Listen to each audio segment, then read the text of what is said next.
Écoutez bien, car ce que vous allez entendre n'est pas qu'un simple discours. C'est un manifeste. À l'heure où le destin de notre nation se joue, une voix s'élève pour briser les chaînes de la dépendance. Ousmane Sonko pose aujourd'hui les fondations d'un Sénégal nouveau.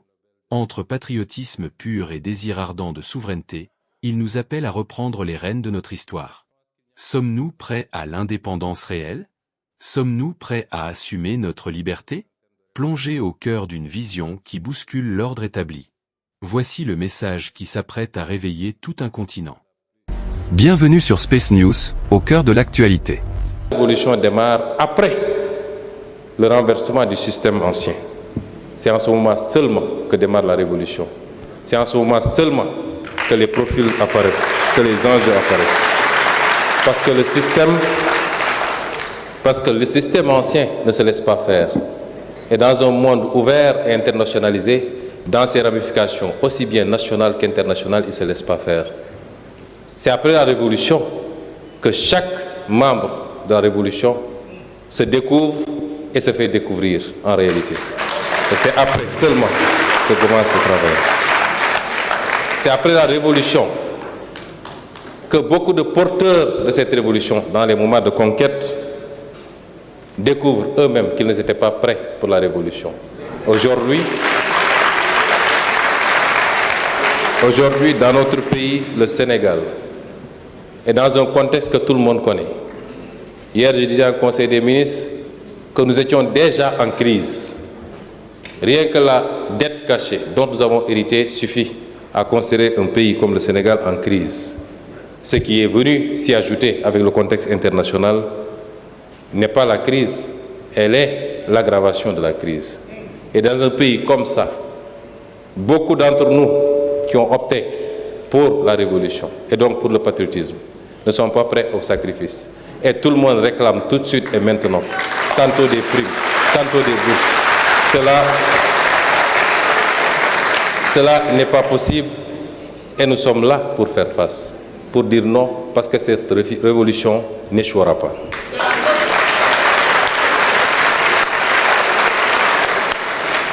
Et comme l'avait pressenti Frantz Fanon dans Les Damnés de la Terre, le danger des indépendances africaines n'était pas seulement la domination extérieure, mais aussi la reproduction interne des logiques de dépendance. Lorsque les élites se substituent au peuple sans transformer les structures, lorsque l'État devient un instrument d'accumulation plutôt qu'un levier d'émancipation, alors le patriotisme devient un mot creux. Cela nous interpelle, nous, chacun d'entre nous. Maintenant qu'on est au contact avec le pouvoir, nos principes et nos valeurs d'hier doivent être ceux d'aujourd'hui. Ils doivent l'être encore plus.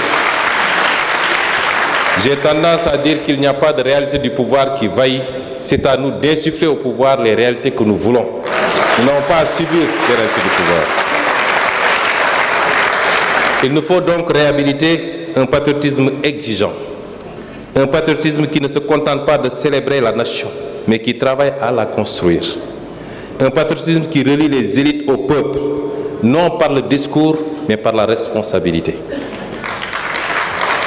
Car il n'y aura pas de souveraineté sans base sociale. Il n'y a jamais eu de souveraineté sans base sociale. Il n'y aura pas de souveraineté sans adhésion populaire. Il n'y aura pas de souveraineté sans ce que l'on pourrait appeler une morale politique collective. Une morale politique du collectif. Lorsque les élites se substituent au peuple sans transformer les structures, notre plus grand défi, c'est la transformation des structures. Ce n'est pas des réalisations matérielles coûte que coûte, ici et maintenant. C'est la transformation des structures qui n'ont jamais été adaptées à nos besoins. Autrement, on aurait largement dépassé les situations que nous vivons. Et donc, lorsque des élites se substituent au peuple sans transformer les structures, et lorsque l'État devient un instrument d'accumulation plutôt qu'un livre d'émancipation, je disais que le patriotisme devient un mot creux. Et c'est pourquoi la transparence, la responsabilité, l'exemplarité des élites doivent être au cœur de notre projet de souveraineté. Sans une gouvernance crédible, aucun patriotisme ne peut durer. Et ce patriotisme pour nous est un patriotisme de responsabilité.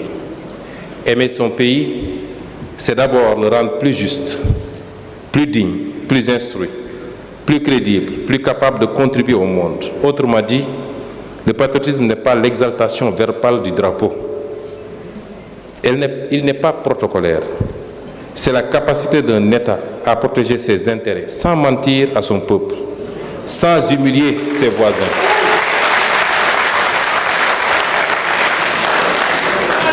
C'est donc la capacité d'un État à protéger ses intérêts sans mentir à son peuple, même si le discours ne plaît pas, sans humilier ses voisins et sans insulter l'intelligence du monde. Mais cette réflexion ne peut se faire en dehors du monde. Et c'est le troisième axe de mon intervention. Souveraineté, patriotisme, monde. Et le monde, justement, comme l'a rappelé tout à l'heure le conférencier, il change. Nous assistons aujourd'hui à une transformation profonde de l'ordre international. Le multilatéralisme qu'appelle l'Afrique aujourd'hui, M. Boniface, je suis en phase avec vous. Le multilatéralisme qu'appelle l'Afrique aujourd'hui n'est pas un multilatéralisme décoratif où l'Afrique est invitée à applaudir des règles écrites ailleurs, mais un multilatéralisme de correction des asymétries d'une architecture internationale devenue insuffisamment légitime. Le droit de l'Afrique a pesé dans la fabrication des normes, la nécessité de réformer la gouvernance mondiale, notamment financière et sécuritaire, et l'obligation de sortir d'un ordre où les dépendances anciennes se recyclent sous des formes nouvelles. Dans ce monde multipolaire, l'Afrique doit parler à tous, travailler avec ceux qui respectent notre agenda et ne plus confondre partenariat avec tutelle. M. Boniface, vous l'avez rappelé, chaque pays, chaque nation doit avoir la liberté de se définir son agenda. Et les agendas imposés ne sont jamais en faveur du pays qui les subit. Et dans ce monde multipolaire, l'Afrique doit privilégier les coopérations sud-sud également, diversifier ses partenaires et créer des alliances stratégiques qui renforcent son autonomie, plutôt que de délasser ses dépendances. L'unipolarité issue de la fin de la guerre froide s'effrite. De nouvelles puissances émergent, redéfinissent les équilibres, recomposent les alliances. Ce que l'on appelle le monde multipolaire est en train de devenir une réalité. Faut-il s'en réjouir? Faut-il s'en méfier? Faut-il en avoir peur? La réponse est simplement les deux à la fois. Car un monde multipolaire ouvre des espaces. Il permet de diversifier les partenariats, de négocier autrement, de desserrer certaines contraintes. Mais il ne garantit rien. Il ne produit pas automatiquement de la souveraineté. Diversifier ou changer de partenaire sans changer de logique, c'est déplacer la dépendance, pas la dépasser. Je vous avais dit depuis très longtemps, pour répondre à la question de Madame, on était encore dans l'opposition quand je vous disais qu'il n'était pas question de changer un drapeau par un autre. Que la souveraineté suppose de pouvoir défendre ses intérêts, défendre une certaine égalité dans les relations internationales et d'appliquer ces règles de manière uniforme à tous les partenaires. Pour ce qui nous concerne, nous, il n'est pas question de changer un drapeau par un autre, ni un parrain par un autre, encore moins une tutelle par une autre.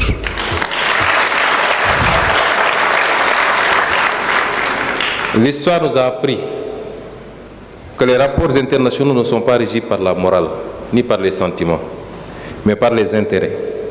Et dans ce jeu, seules les entités capables de définir et de défendre leurs propres intérêts peuvent espérer exister pleinement. La question n'est donc pas de savoir si le monde devient multipolaire, la question est de savoir si l'Afrique sera capable d'y être un acteur et non simplement un terrain. Faire de la croissance, on en parle depuis des années, mais pour qui? Certainement pas pour les Africains et pour l'Afrique. Autrement, on n'aurait pas eu autant de pauvreté et autant de chômage sur notre continent. C'est ici donc que se joue l'essentiel. Car la souveraineté ne se décrète pas, elle se construit, elle se finance, elle s'organise et elle se défend. Construire la souveraineté signifie d'abord produire. Produire ce que nous consommons, transformer ce que nous extrayons, maîtriser les chaînes de valeur Il n'y a pas de souveraineté sans base productive. Il n'y a pas de souveraineté sans base productive. Or, le principal problème de l'Afrique, c'est l'inexistence de base productive. Un secteur primaire vampirisé, un secteur secondaire inexistant et une hypertrophie d'un secteur tertiaire essentiellement marqué par l'informel. Nous ne pouvons pas réussir un développement et encore moins une souveraineté dans ces conditions. Et l'un des préalables incompressibles à la production souverainiste, c'est la juste appropriation ou réappropriation de nos ressources naturelles. L'Afrique ne peut pas continuer à être le seul continent qui dispose de ressources naturelles sans en bénéficier ou alors n'en bénéficier que de retombées de miettes. Notre pétrole, notre gaz, notre phosphate, notre zircon, toutes nos ressources naturelles doivent d'abord et avant tout profiter à l'Afrique. Et l'un des pièges dans lesquels on nous a enfermés, et vous comprendrez tout le combat qui est le mien depuis que je suis à la tête de ce gouvernement. Vous m'entendez parler de négociation, de lecture. C'est reprendre en main les ressources qui sont les nôtres, de pouvoir y travailler avec des partenaires, mais dans une coopération qui soit mutuellement gagnante. C'est ça l'objectif de tout ce travail. Et après, on nous dit des conventions ont été signées au nom du droit international, vous ne pouvez plus y toucher. M. Boniface a rappelé tout à l'heure les directives, les conventions des Nations Unies sur le droit des peuples sur leurs propres ressources naturelles. Est-il normal que le Sénégal ne profite pas de son gaz, de son phosphate, et qu'on nous oppose des signatures d'autorités corrompues, excusez-moi du terme, qui ont signé au détriment des intérêts du Sénégal et de son peuple? Cela n'est pas admissible.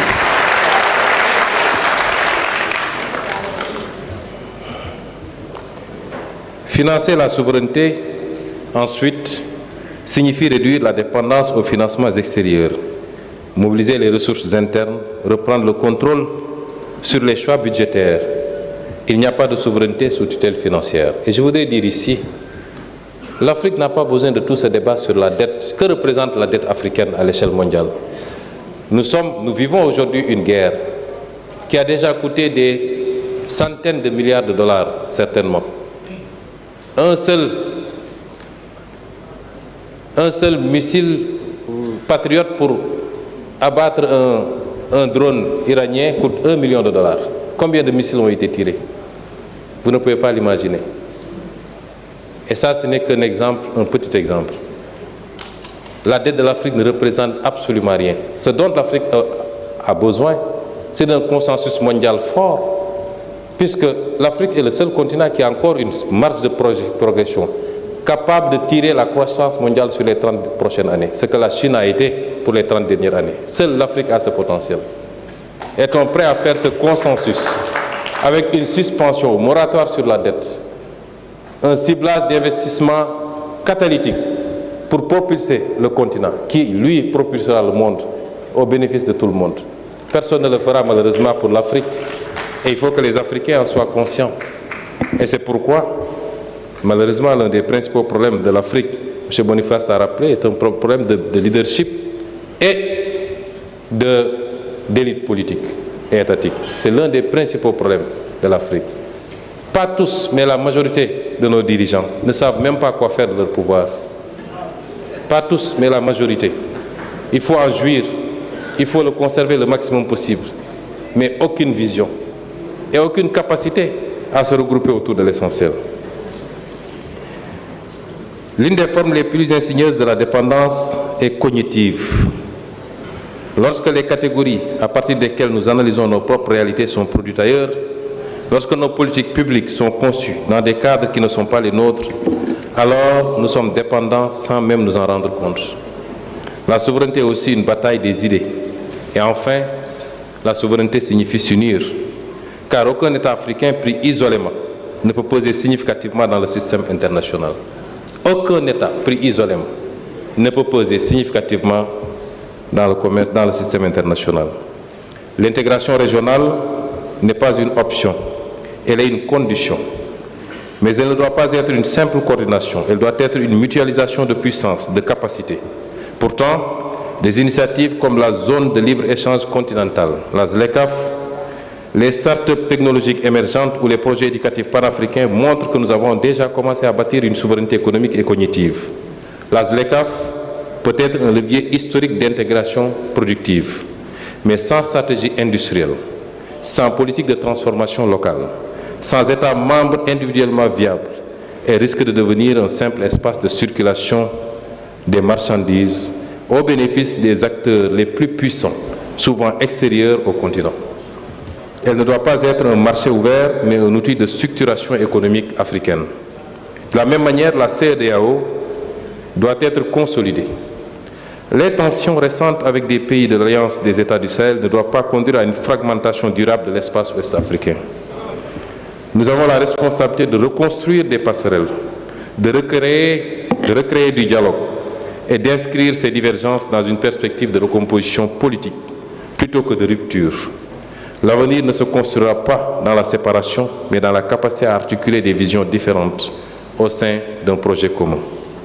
Je voulais dire ici que les pays de la CEDEAO, c'est ensemble, en tant qu'espace CEDEAO.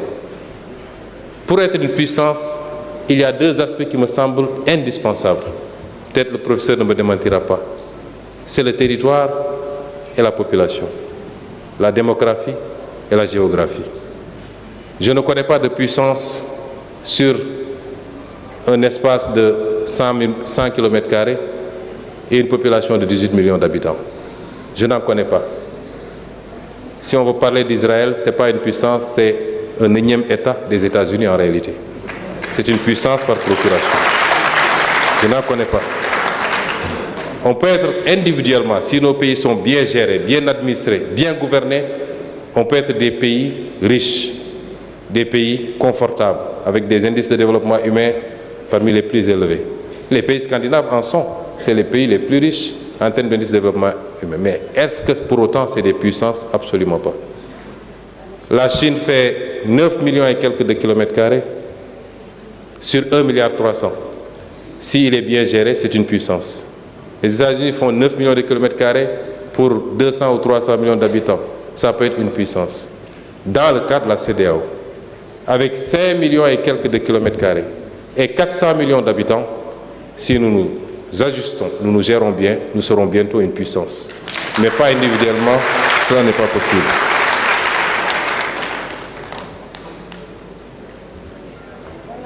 Enfin, cette souveraineté que nous appelons de nos vœux ne pourra exister sans intégrer pleinement la question de la jeunesse. L'Afrique est le continent le plus jeune du monde et il va continuer à l'être à l'horizon 2050. Allons-nous en faire un dividende démographique ou alors une charge contre nous-mêmes? Certains pays asiatiques sont condamnés presque à disparaître. Je veux parler des pays comme le Japon, la Corée. S'ils n'inversent pas la tendance sur les 200 ans à venir, il n'y aura plus de population. L'Afrique a ce potentiel extraordinaire. Et je suis parmi ceux qui pensent qu'il faut qu'on refuse, qu'on nous impose certaines politiques de limitation de natalité. Nous sommes l'un des continents les moins peuplés. Nous sommes l'un, les dames ne seront pas très contentes parce qu'elles ne veulent plus en faire plus de 2, mais nous sommes l'un des continents les moins peuplés. Sur 30 millions de kilomètres carrés, nous sommes 1,3 milliard habitants. Je vous ai dit que la Chine a la même population sur 9 millions de kilomètres carrés, soit 3 fois moins, ou même plus. Il ne faut pas qu'on accepte, qu'on nous fasse croire que nous sommes trop nombreux. Nous n'en sommes pas encore assez nombreux. Par contre, ce dividende, s'il n'est pas exploité, orienté à bon escient, devient une bombe entre nos mains. C'est ça la vérité. Notre jeunesse ainsi que notre diaspora représentent une force stratégique. La diaspora africaine contribue déjà par ses transferts financiers, ses compétences et ses réseaux internationaux. Nous devons l'intégrer dans notre projet de souveraineté. La jeunesse africaine n'est pas un problème à gérer. Elle doit être une force à organiser. Partout sur le continent, nous voyons des jeunes créer, entreprendre, inventer, produire de la musique, de la culture, des solutions techniques, souvent dans des conditions extrêmement difficiles. Ce dynamisme est réel, mais il reste insuffisamment structuré par nos économies et nos politiques publiques. C'est là que se joue une part essentielle de la souveraineté. Car une jeunesse laissée sans perspective devient une fragilité. Mais une jeunesse formée, intégrée et mobilisée devient une puissance. Nous devons donc faire de cette jeunesse non pas une variable d'ajustement, mais un pilier stratégique. Like si tu as aimé la vidéo et dis-moi en commentaire quel fait vous a marqué le plus.